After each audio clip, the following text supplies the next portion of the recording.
And I believe you've seen some anecdotal stuff. Why don't you, Mo, talk a little bit about the avocados that you? Oh yeah. Experienced. So we with our team down in Mexico, this is another thing that we have discovered is that avocados, for example, take from 3 to 5 years to begin bearing fruit. We saw a freshly planted avocado from seedling to tree bearing fruit within a year and a half.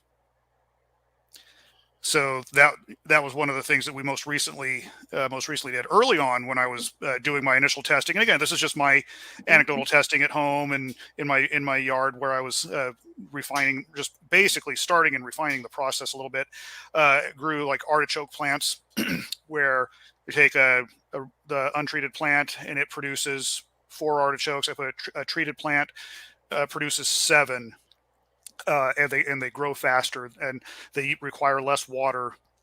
So there's a number of things happening there that are very nice. We grew tomatoes in pure sand, and tomatoes are kind of difficult to grow in the first place, and we fully grew them just in pure sand with applying the Muncher juice.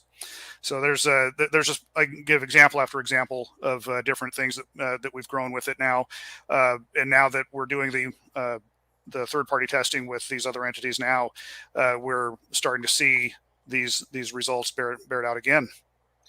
Well, I want to go back to just getting a better understanding of what's going on here. Just so your feedstock, in example for the avocado, is going to be different than the one you used in your backyard. No, just general organic waste, food waste, and it does make a difference. Like if you were just processing potatoes, for example, you're not going to have as high quality of an end product. It's the ideal situation is to have a good mix of your organic material. Having said that, even if you are just processing a singular type of waste, that whether it's all cannabis, lettuce, or if it's something or the cannabis, you're still going to have a quality product because of the bacterial activation. But the more diverse waste mixture that you have in there, the better the nutrient content overall is going to be. And I think the work that we're trying to figure out by these new labs that Elaine has suggested is to determine the microbial content or the organic molecule content. The organic molecule content. Okay. Well, it actually be more in the enzyme category. Yep. Enzyme category. So right. So we have. Does the diversity of the feedstock affect the diversity of the end product of the Muncher juice? Yes, it does, to the degree that like I was saying, you will have a higher quality product if you have a more diverse mixture of waste.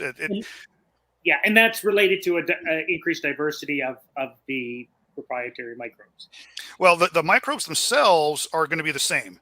The mixture is the mixture, but if you have the better waste you have, the more diversity of nutrients that you're going to have coming in to be processed. So that's how it'll help. The bacteria, just to go into a little bit of detail on that, like I start with a concentration of 4 billion CFUs per gram. And then we grow the bed from there, and it typically takes 2 to 3 days for the large systems to fully boot up.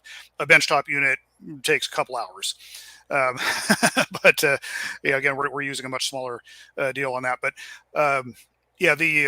that's again the combination of all the aeration, agitation, heating, the whole environment that we create in there, and of course by grinding everything down and macerating it to the small particle size. Everything just works together to do this. But that the more diverse the waste, the better quality product you're going to have at the end, and it can be tailored to you could put different materials in. Like say you might want a different mix to grow strawberries as you would to grow corn.